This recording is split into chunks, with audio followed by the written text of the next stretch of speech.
that narrative of fighters aren't supposed to be powerful, which I find to be a bit rubbish. See, I almost compared fourth a little bit more in tone to White Wolf's Exalted, which was very much, you are epic. Mm-hmm. The heroes are epic. And I think that's the tone they were going for, and I had no problem with that. Is the idea that the fighter shouldn't peter out at a certain level, and then the wizards dominating the battlefield. They should all be equal. In it, Mm-hmm.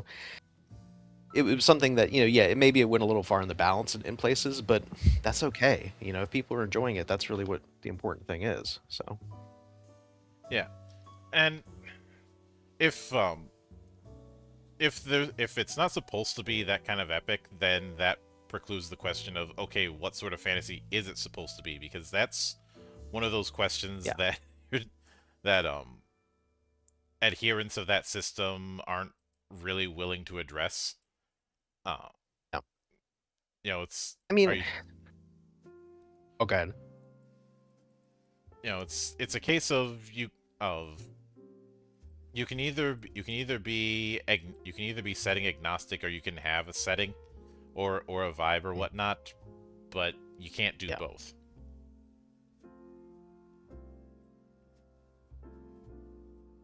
And that's my kind of thing is that there are lots of games out there for different types of fantasy, but ultimately the early editions of D&D, you were on the back foot most of the time.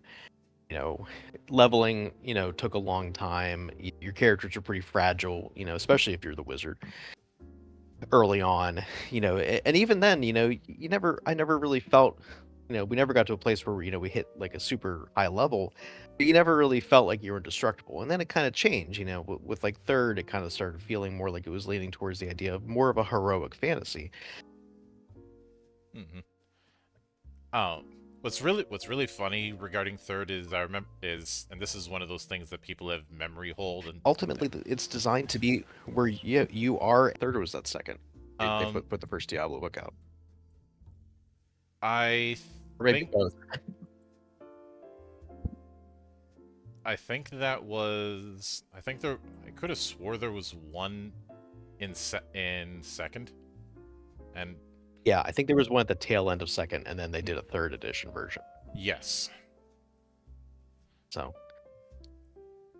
which I don't know. I can't see that being case with that either, because you think I mean Diablo, you're literally killing hundreds of monsters. You're clicking the crap out of 100 Well, monsters. Yeah.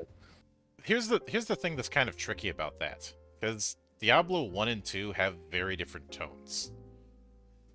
Uh, Diablo 1 is almost like a survival horror affair, or more Yep. akin to the dungeon survival affairs like Kingsfield. Diablo Yes. 2 leans fully into power fantasy, with you being massively outnumbered and all of that. Yes. Uh, and with getting to the heart of the matter with scale mail, um, Hmm. because of the emphasis on using dice as stats, I'm going to guess that somebody has brought up Savage Worlds 2 at least once. Yeah. Savage Worlds. Yeah, I'll be honest, is one of my favorite Hmm. RPGs. You touched upon another one in our discussion about earlier games that another is a favorite of mine is Alternity. Hmm. Um, not so much the more recent version. Sorry, it just didn't click with me. But the original version, the one that was kind of the tail end of TSR, and then kind of went in through for a while through the or beginning days of WotC. Hmm. And there was a lot Also of had a stuff in those StarCraft. games that Also had a StarCraft box set. yes, it did. It had and it had dark matter, and like you said, it had um, Gamma World. It had a bunch of different stuff, and it was a great system. Hmm. And I love the mechanics of it. And if I'd say there were, in terms of gaming inspirations for scale mail, Savage Worlds is in there, but I think a lot of the DNA comes from my love of Alternity. It uses a very similar die mechanic as Alternity. um, where there's a scaling system of things in terms Mm-hmm. of dice steps. And I was really kind of disappointed because in the D&D Next playtest, which we were kind of very diligently participating in during the course of it, they had a version of it which used other dice instead of static modifiers for your skills and your attack rolls. Yeah, but that was And I actually an really love. interesting idea, so that's why they couldn't use it. Right. Well, I'm I still a am. bit So, salty that the that what happened to the maneuver system that was in the D&D Next playtest.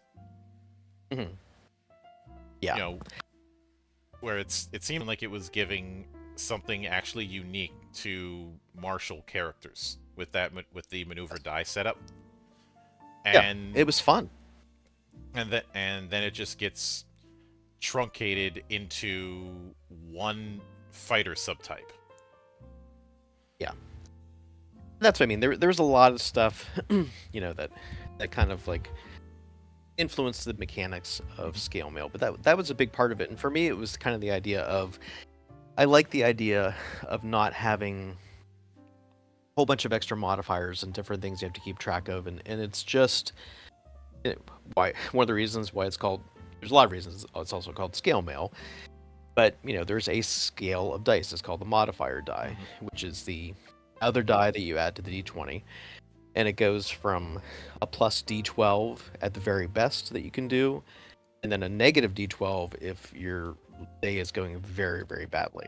Mhm. So basically, you take a d20, roll that, and add or subtract, depending on how your day is going, that die from the d20 result and compare it to a difficulty. And Mhm. it just felt like a very simple, it's similar enough to Dungeons and Dragons and Pathfinder and other d20 games, but it kind of almost has a little bit of a, I don't know, gambling feel. Mhm. Um, Interestingly enough, too, it was also the one thing, I had that right from the beginning and all throughout the process. You go on sites like AnyDice, because Mhm. game creators love to worry about math. And you're looking at probabilities and you're just thinking, well, maybe I could tweak this and do that. And universally, my playtesters were like, if you get rid of this, we're going to beat you. They loved it. They had fun Mhm. with it. They had fun just throwing dice. And that's ultimately, I think, what one of the thing aspects why people aren't playing, why you don't see GURPS at the top of the list, which is very mathematically balanced and the nice bell Yep. curve. You always see a D20 game because people kind of like the chance. It's like, Mhm. well, now pushing the button on a slot machine, but you don't know, and that's Yep. something for a lot of people. That's part of the fun of role playing is that it's a little chaotic. You Mhm. know, the story will twist in a direction, and Savage Worlds is a great example. Savage Worlds can be swingy as all hell, but I love it. Mhm. You know, the, Yeah. I had a encounter in Savage Worlds that I built up to this big fight with this dragon. Mhm. I really, talked up the dragon, made this big epic, beast that was gonna be a real danger to the party, and the one character one-shotted it. He Yeah. just kept rolling, and this was in the days before the damage cap. So, literally, the encounter was over in 5 minutes, Mhm. and it was fun. I'm not gonna retcon that because it was a fun story. So that's kind of where where the mechanics came from. It's just I like people like throwing dice. Mhm. Uh, and when it comes to Savage World swinginess, it is built on being on a very pulpy. The class in scale mail, the framework, because essentially what your class is, there's three classes. There's Mhm. warriors, who are the fighters, weavers, who are the magic users, and wanderers, who are everybody else. Mhm. I would call them kind of the Samwise Gamgee class of scale mail. They're the Mhm. other people who get drug into the adventure. Um, and the idea with your classes is your class is going to tell you how often you gain new traits, um, what kind of new skills you learn, or how often you level up your magic to the next level, so you learn more powerful spells, and how your hit point progression goes, how your life points, we call them, Mhm. that goes. That's all your class is.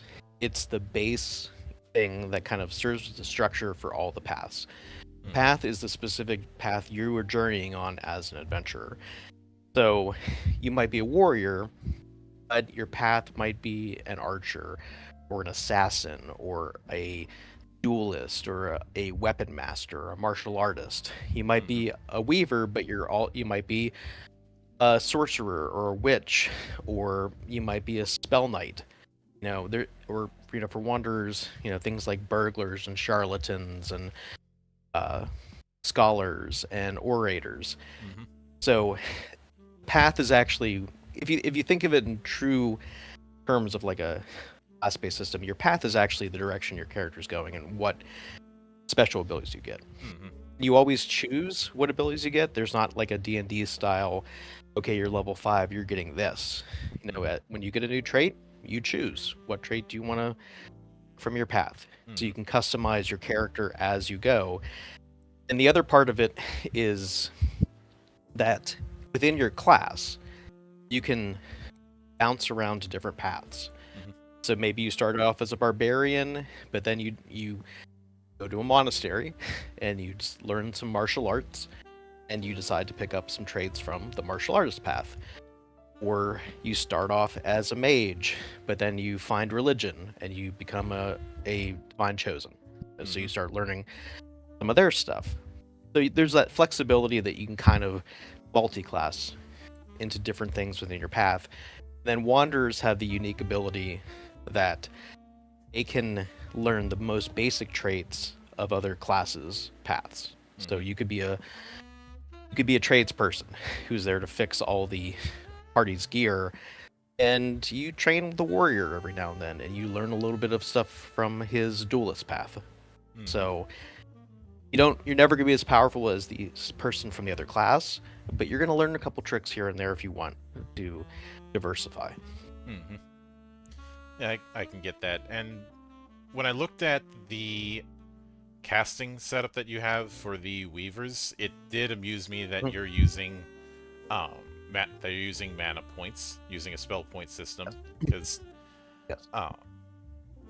I to go into controversy once again, I never liked the spells per day model.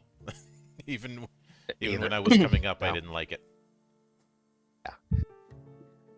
I love when they give you the alternatives, like some of the unearthed arcana books for like third edition stuff like that, where they would basically say, "Hey, you want to do spell points? Here you go." Yeah. Or the classic player's option books for second edition, Mm-hmm.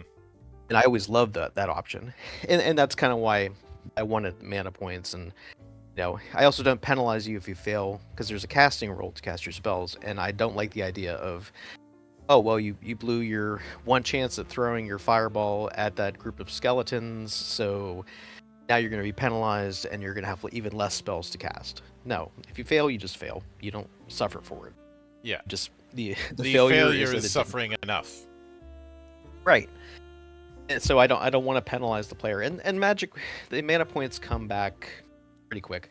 Mm-hmm. Usually come back through rest, and the higher level you get, you're going to have to rest a lot more. Get them back because you're going to have a lot more mana points. But especially low level play, you can throw out your spells every battle, take a short rest, and you're back in the game again. Yeah. But given that our spells fire and forget where it's gonna do that one thing and nothing else, or what are there Um, ways to modify the effects of spells? the sorcerer is kind of a good example. The sorcerer can do all kinds of weird stuff. Mm-hmm. They have magic surges that can kind of do things. There's things to augment your spells in each path. Like some of the path, like the mage is a good example. Mages have options to basically modify their spells. But no, mostly the spells are fire and forget. But one thing I wanted to do with a lot of the spells is give you options. Because there's 16 schools of magic. Mm-hmm.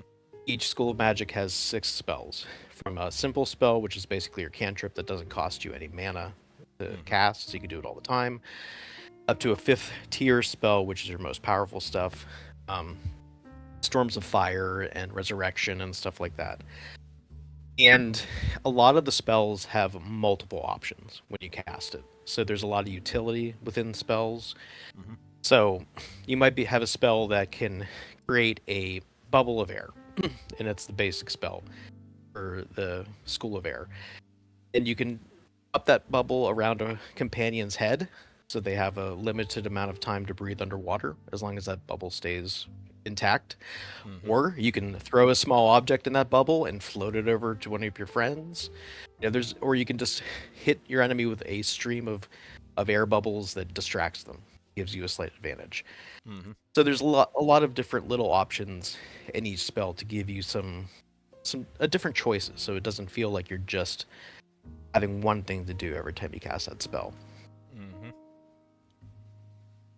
Oh yeah, I could see that.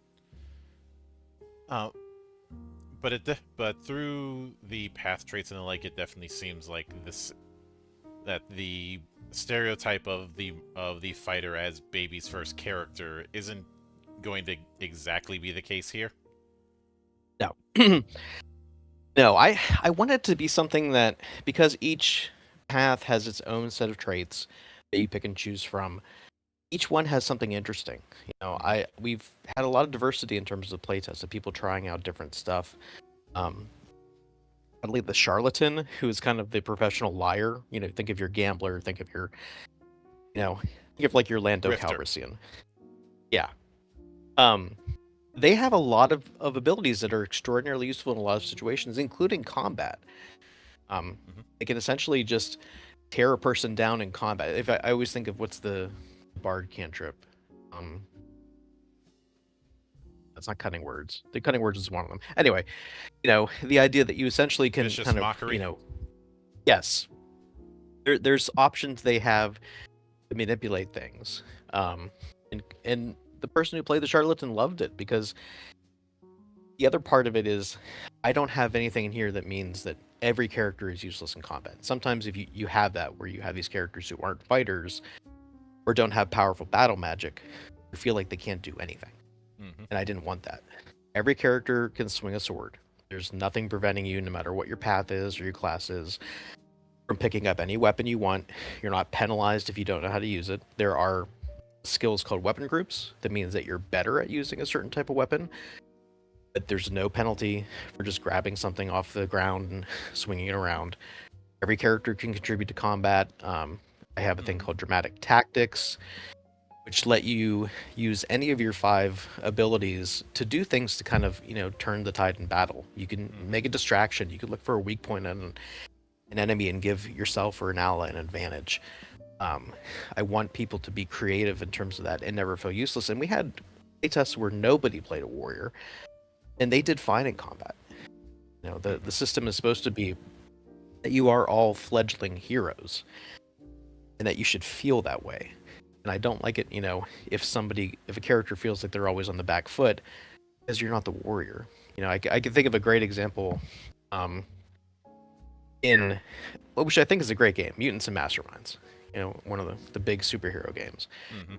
And I remember one of my players wanted to play a Batman type of hero. He wanted to play the ordinary vigilante with all the gadgets. And quickly realized that because he didn't do a lot of damage, he felt fairly useless in combat most of the time. Hmm. Because he just, if he's going up against a supervillain who's got any kind of resistance or armor, he's doing nothing to them, no matter what he uses or what he tries. And I never wanted that feeling for any player, in this game, is that you should always feel like you have options, or Hmm. you're effective, or you can do something. Oh yeah, and to that particular end, uh, I'd be remiss Mhm. if I didn't bring up the determination system, which feels like your extra effort system. Yes, it is kind of the luck points, if you want to say, or the Hmm. bennies, or however you want to phrase it. Yeah. Um, Determination lets you either reroll your d20 if Hmm. you want to spend the determination. If you want the mod die, which is the die you add to the d20, you can maximize it, Hmm. so that if you roll a d8, you can spend a determination, and that's automatically counted as an 8. Hmm. Um, Or if you get yourself in a sticky situation, you can spend the determination to get out of it. So basically, it's kind of a, if you're going to be killed, you can blow a determination to stay alive as long as you can justify to the narrator how you stayed Yeah. alive. So, It could be as simple it's as like I didn't hear no bell. yeah, pretty much. And that's kind of the thing. I wanted that option for people because you don't get a lot of life points. Hmm. That's on purpose, and bad guys don't have a lot of life points either. Because I wanted combat to be quick. So even at higher levels, a couple good hits from the right monster and you're down. So we want to have that option. The other thing with determination is it's not a resource that just automatically regenerates. You don't just, hey, I'll see you guys next week for gaming, and then you all get your determination back. No, you have to earn it back, and you earn it back through role playing. And that was a big part of the system. That a suggestion from a friend is the idea that there should be motivation to play your character more so than just the joy we get out of role playing. But you should play your character, especially when your character's personality and traits might get them into hot water. Hmm. There's something you have called your drive, which is what's making you put one foot in front of the other on the path to adventure.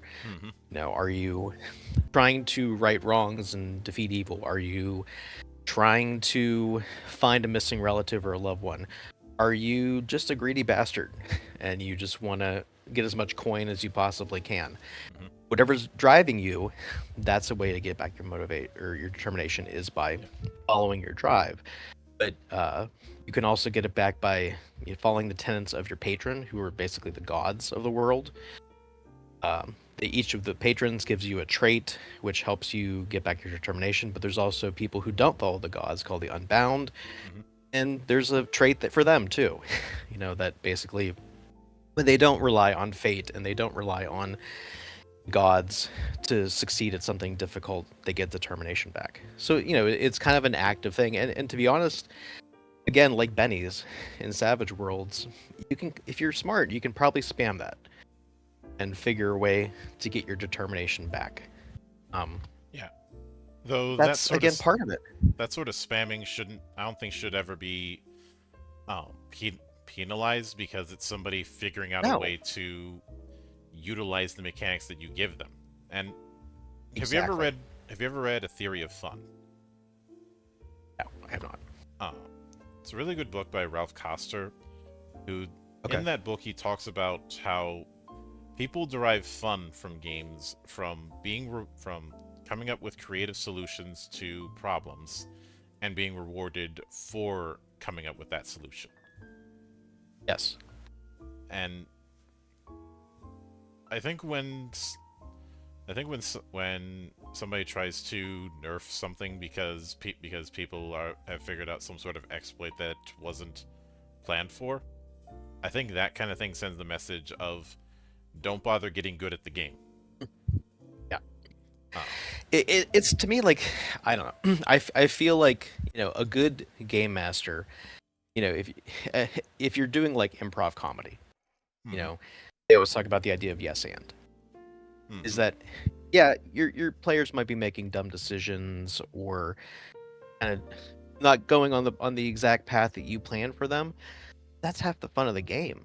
You might have a world built, you might have everything planned out in your session, but chaos sometimes is what makes a memorable gaming session. If they're not disrupting the game or kind of being jerks about it, if their characters do something dumb or they do something creative or they, like I said, kill that dragon that you had planned, you built up for like 3 sessions in one shot, great. That's a great story.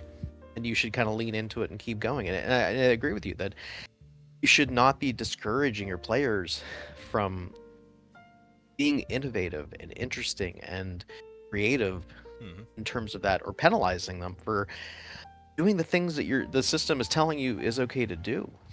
You know, Yep. but on the flip side of like determination, why you can spam it. One other thing that can happen is there's this pervasive thing in part of the setting called the murk, and the Mhm. murk is this weird purplish fog that has completely consumed a bunch of kingdoms and is currently being stopped by some magical obelisks, but is threatening to consume the world if left unchecked. Hmm. And there's a central figure behind the Merc that's part of the story, and that person basically revels in despair and failure and people giving in to their hopelessness. So it will tempt people with power, and it's called embracing the Merc. Hmm. That as the narrator, sometimes when a player is really in a sticky situation, you can be this person called the Whisperer, who is whispering something in their ear. Hey, I can help you out. I can do the thing, and it kind of acts like a more powerful version of determination. So if you do embrace the Merc, it might eliminate every penalty you have to your dice roll, or it might give you a huge modifier to bump up your dice, several steps. So you're rolling the best dice that you can. Hmm. Curse an enemy, giving into the Merc's power, and penalize them. Um, and Hmm. the thing with that is, though, it's kind of a tool for the game master to use at times. But if you give into it, and there's a price. There's always a price to giving in to the Whisperer. And that's kind of something that I know we had a lot of fun on the plays test too, is that every now and then I would just say, hey, you hear this little whisper. And, sometimes the price isn't that bad, but a lot of times the price is pretty bad. And that was kind of something that we had a lot of, it's that extra thing that a narrator can do, kind of keep that interesting aspect. It's that, are you willing to give in desperation, Hmm. but risk something awful happening or something permanently changing you? Hmm. Now, there is one particular archetype that is often attempted in different games. In fact, there's two of them that I'll cover. One of them Okay. is one that's taken a bit more seriously than others. The other one is a bit of a meme. But I feel like I'd be remiss if I didn't ask about them. So, Okay. are you familiar with the concept of a gish? No. So, the term gish, I think it traces its origins to Fiend Folio, when the Githyanki and Githzerai first made their appearance. Yeah. Um, Yeah. the term is a catch-all for characters that are decent at fighting and decent at spellcasting. Mhm. This is it's a fantasy a lot of gamers, a lot of games try to pursue, but it is Yeah. one that in some games is rife with traps, or in some cases becomes too useful. Um, Yeah. the the OG version of the elf is a prime example of that, which was Yeah. completely busted. Uh, Yeah. on the other hand, you have the multi-classing stuff in third edition that was a minefield at the best of times. Uh, but it's certainly it's given its prevalence in fantasy media, it's certainly an archetype a lot of people want to pursue. So I'm curious if there's something in that ballpark within Scale The Mail. closest thing that would be in there is something called a Spell Knight, which is one of the Weaver paths. And it's not the standard, it's not the standard like you're talking about, like that magic wielding. Fifth edition really has a lot of those, where you have different warrior, subclasses and rogue subclasses that let you do spells in addition to that. Spell Knight basically gets a little, they're one of the few Weaver classes that has training in heavy armor. Um, they have training in any weapon group they choose, but they're not something where you're not learning all the things a warrior can learn. Hmm. Basically, more capable fighting wizard. So you're able to use weapons a little bit better. A lot of their traits kind of play into that. They can infuse their weapons with elemental energy. Um, they can treat weapons like some monsters can only be damaged by enchanted weapons. Hmm. So it lets you kind of it's little tricks you can do with your magic, Hmm. but they're not something where if you're the warrior and you're in the group with a spell knight, you're not going to feel like you're useless. because I intentionally made them so that they have some cool, interesting options. And if you look at them, they're a little bit of a stand-in for the paladin in my game, Hmm. because they have some similar traits. Uh, or if you want to play Avatar: The Last Airbender, there's an optional version of it that is a martial artist version of it.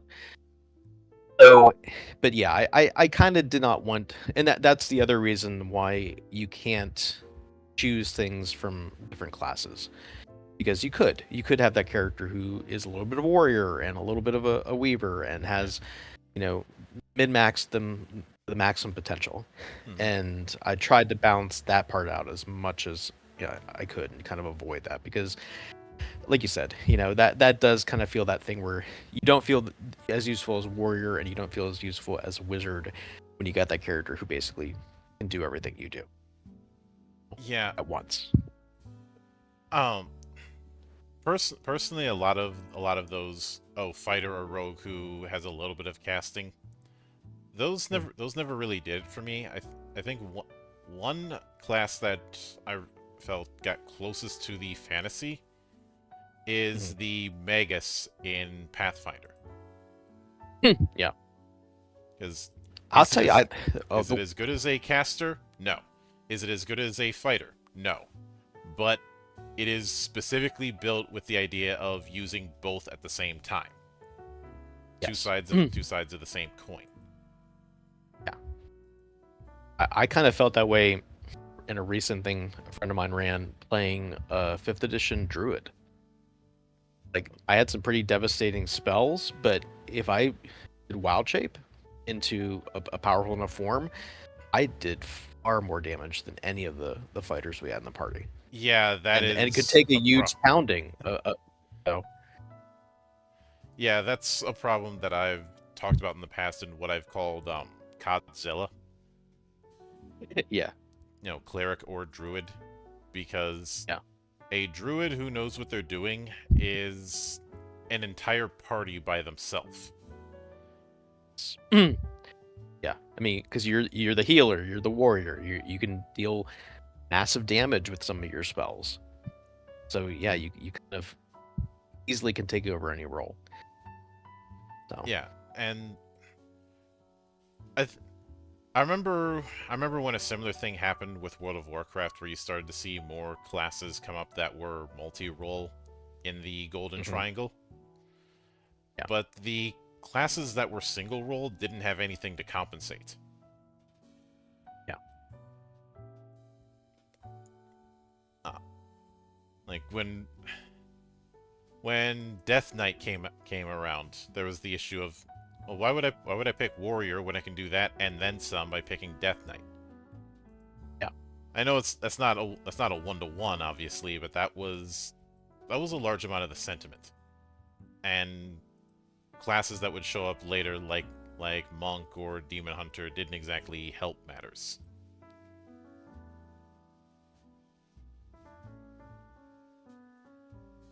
Well, like here, I'll give you some examples. So this tells you what the Spell Knight does. Yeah. So I don't know if it necessarily falls into that.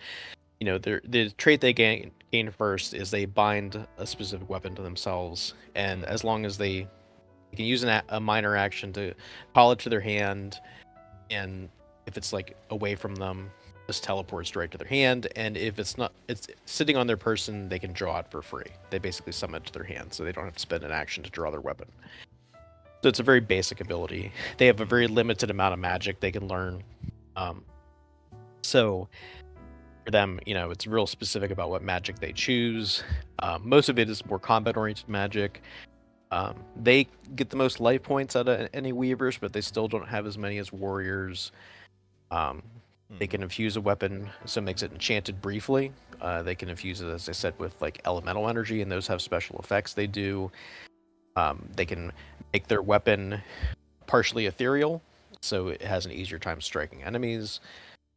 They can bond with an ally and allows them to take damage for that ally if they choose. You can summon a mount, and their most powerful ability lets them, channel some of their magic energy to do more damage with a melee strike. So it's not something where they really they have abilities on par with a warrior, but not something that would let them overtake that. Yeah. Make the warrior feel like they don't serve a purpose. So The way you describe it, the vibe I get is the sword mage from 4th edition. yes, Uh, which do they? It sounds if they bind a weapon to themselves, do they have the ability to just call that freely? Because that would yes, mean that a certain exploit I remember people doing with sword mages might return to the annoyance of GMs everywhere and amusement of me personally, which is go to a shop, sell off the sword, then call it back when you're out of town. that's a perfectly viable option. Mhm. Oh, So it's yeah, and they don't have a morality code. I don't have alignments, so that's yeah, your choice as far as how you want to. I to continue on the whole controversial take thing. Um, I find faction affiliations more interesting than what alignments became. When alignment was how the cosmic forces of law and chaos feel about you, I think it was fine there. When it Yeah, became a morality system that was applied unilaterally to character actions, yeah, I think it created more problems than it solved. yeah. I can think of the number of people who justified anything they did by I'm chaotic neutral. Hmm. Yeah, So which I'd usually say you're not chaotic neutral, you're just an asshole. yeah, But or you have the cases of the paladin being put in the fall or die situation, which makes the paladin even more lawful stupid than it had a reputation for, mhm, or the barbarian who must always be chaotic, yeah, and there isn't a good enough reason given. right. It's Uh, just hmm because this arbitrary thing, and that's my thing is that just like real people are, your character should be complex, and when you kind of lock them into a specific type of morality, it does limit your role playing options. Or especially you have a GM who is really a stickler for that kind of stuff, and they're gonna say, "Oh, wait, you're neutral good. Are you sure you want to do that?" Yeah, That's I find a blocking more your ability to effect role play. I find a more effective way to do that is some sort of personal honor code, like somebody having to follow the tenets of chivalry, but a lot of those tenets are open to some interpretation. Yeah, You know, it's it's the fact that if you don't follow those things, you can lose your class abilities, which I think makes the problem even worse. yes. Yeah, because it shouldn't penalize a person for making a choice. The whole point of being a role playing game is that you're playing a character, and that character is going to make different choices, and some of them aren't great choices. But that's Hmm. again part of the thing of being in a and a good DM is going to take that, and there are going to be consequences, or there are going to be ramifications for what they do, or and it builds on the story. Hmm. The idea that your character's actions do have this consequence, and you need to really consider that when you're choosing their actions, but it's still your choice. Yeah. If you do the stupid thing or you do the evil thing, then there are probably going to be if some kind of problems that are going to result as from Hmm. doing that. And I think that should be again something that is in the hands of the player. The idea of agency. That that Especially since that is a lot of those moral dilemma situations are extremely contextual. So yes, applying an all or nothing thing, like I said, it creates problems. And let's consider for a moment the character of, say, Solomon Kane. Uh, hmm someone who is driven almost obsessively to hunt down evil, and yeah, yet I would hesitate to call him lawful good.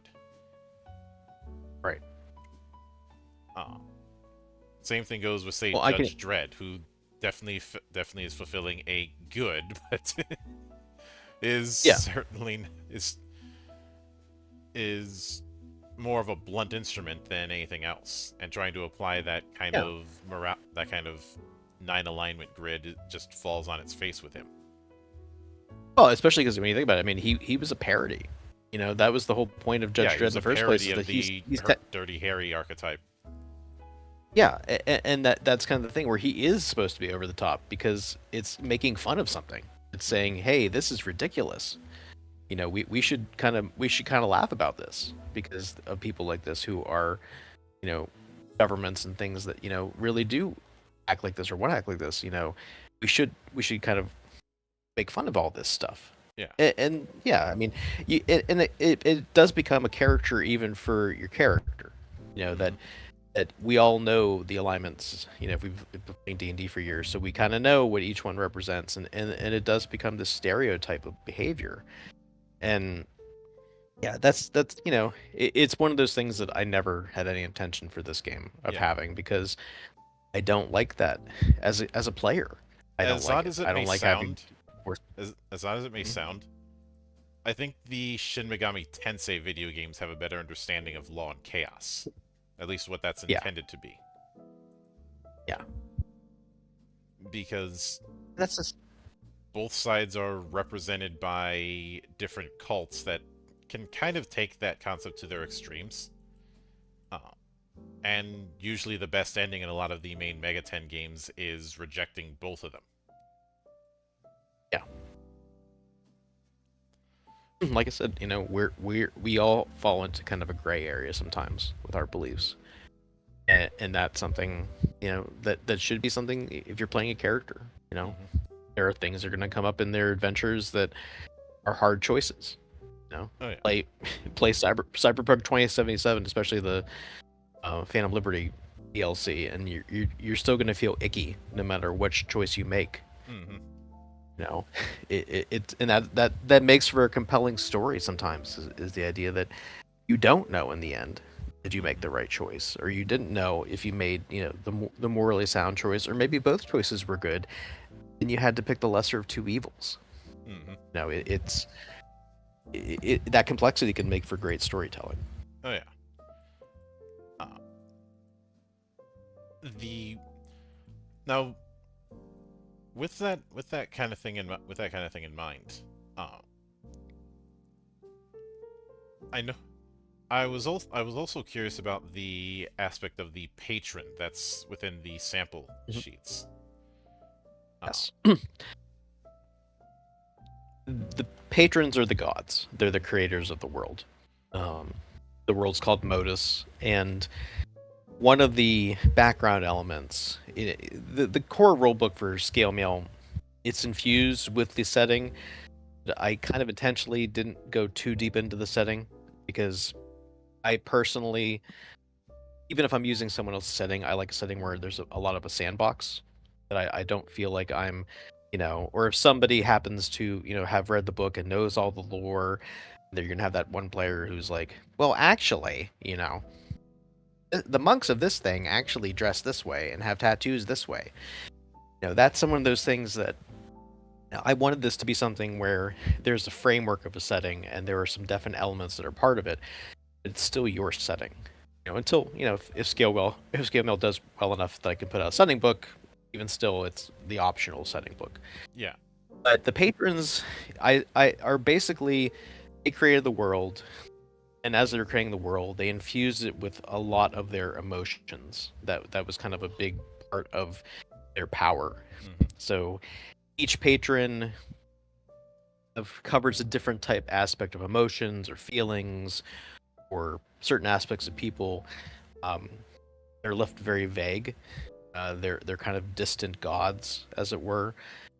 They have followers who are called the Divine Chosen, who are the few of those that actually are gain power from the patrons. Um, Clerics, from a D&D Hmm. standpoint. And the actual patrons themselves, there are 7 of them. There's the Liberator, the patron of independence, the Nurturer, the patron of compassion, the Seeker, the patron of curiosity, Shrouded, the patron of isolation, the Valorous, who's the patron of courage, the Vigilant, who's the patron of wariness, and the Unbound are the people who basically don't follow any patrons. But then there's the other patron, the patron of hopelessness, who is the Whisperer. And as I said, you can choose a patron whenever you play the game, and it's like religion. It's kind of, it forms a basis probably for a lot of your beliefs, but it's not something that you're trapped in that patron. You're not penalized if you don't live by that patron's virtues. Um, each patron does give you a specific trait, which is one other way to get back your determination. For example, if you are a follower of the Liberator, you get the trait Live Free, which means you get a determination back whenever you're able to avoid a situation where your ability to act freely is jeopardized, or when your actions lead to the freedom of an ally. Mm-hmm. So if you meet those conditions, then your devotion to that patron will get you back one of your determination.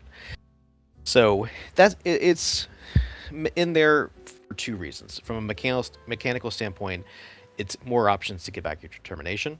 Mm-hmm.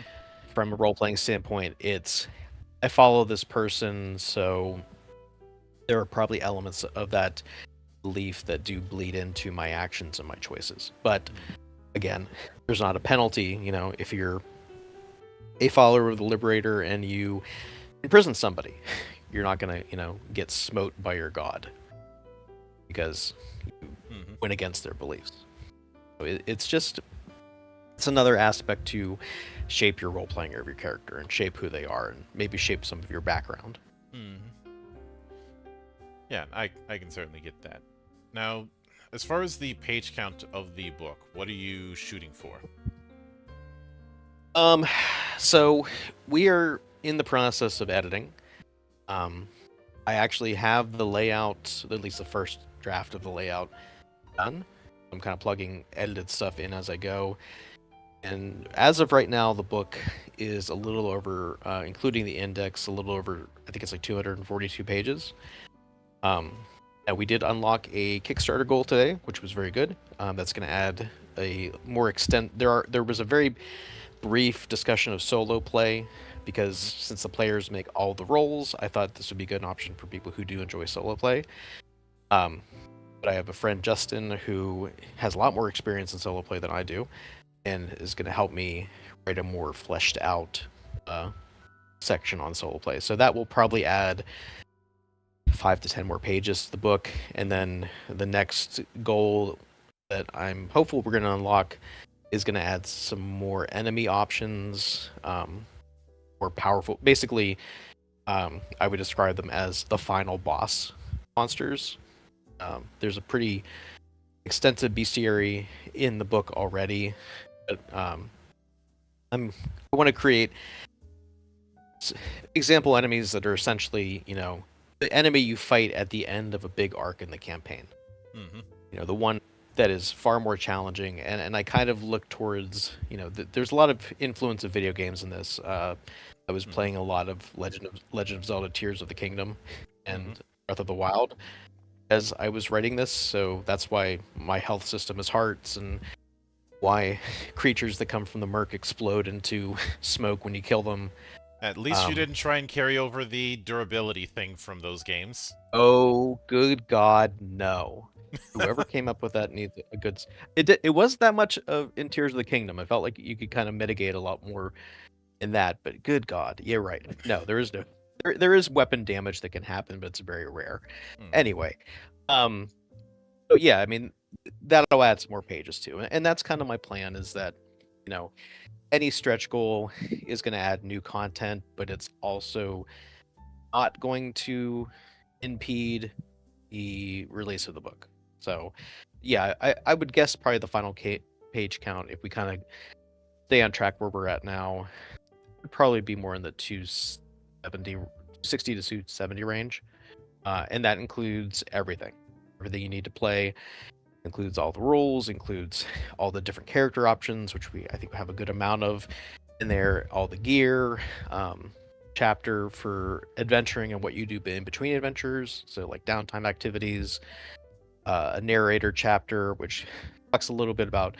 I'm not big about writing a lot of advice because I've been doing this for a long time, but I always feel a little weird telling people how to run their games. But I give some general advice to narrators, and and suggestions to go to content creators like yourself because there's so much great advice and suggestions and examples of actual plays and different things that you can pick up stuff from. Um, there's a bunch of magic items and traps in that chapter, and then like I said, there's the enemy section which has all your staples, but a couple unique enemies to the world of Motus. So there's and some different takes on some classic enemies. So Oh yeah. so Now, with that in mind, I do want to congratulate you on how well the thing's going. At the time we're doing this, it is at 3.2 thousand. So yes. 3 times and change over what the initial goal was. Yes, thank you. I'm very happily surprised that people have been embracing it. So Yeah. As far as a release window for the PDF, are you shooting for December, or do you think it'll be I'm earlier? gonna stay December, and hopeful it'll be much earlier than that. It'll probably be a situation I think a lot of companies do that we'll release the PDF first, and anything we missed, through the course of reading through the book and editing, that the diligent people out there who will read it will probably find, and then when we have the print copies come out, it won't be that much longer after the PDF, but print copies will, hopefully have a lot of the errata and other issues taken care of. So it'll be in the best form it could be. Oh, yeah, I can get that. And I will look forward to seeing how it shakes out. But with that said, I do want to sincerely thank you for taking the time out of your schedule to come all the way to my monastery and enjoy the madness that happens here. I want to thank you for inviting me. I very much appreciate it and helping talk about the game and get the word out about it.